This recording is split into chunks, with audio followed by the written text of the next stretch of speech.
各位投資朋友大家好，歡迎收聽3分鐘港股財經大事，呢個係由 AI 自動生成嘅每日盤後分析。而家係2025年11月12日嘅香港時間下午5點。今日個市真係幾有趣啦，A 股嗰邊表現得幾疲軟㗎，主要指數都係低位震盪，唔同程度走低，反映投資者情緒幾謹慎啦。不過港股就逆勢走強啦，恒生指數盤中一度突破咗27000點呢個重要關口，顯示市場分化格局幾明顯㗎。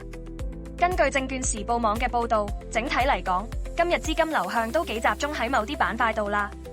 講到重點板塊表現呢，紡織服飾板塊真係搶晒鏡頭啦，掀起咗漲停潮，多隻股票好似九牧王、七匹狼同夫日股份都盤中漲停咗，受消費復甦預期同行業利好消息刺激㗎。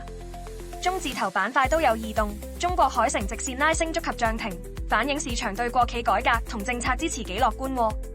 家用電器板塊就領漲啦，盤中升幅一度超過1.7%，石油石化板塊都升超過1.3%，撐住咗個市唔少㗎。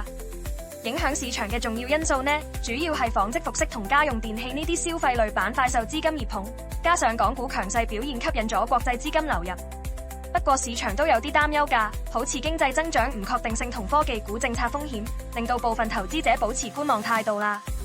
展望下今日個市啦，短期內市場可能會繼續呢種分化格局，港股或者會受惠於估值收復同資金流入，但係都要留意 A 股疲軟可能帶來嘅連鎖反應。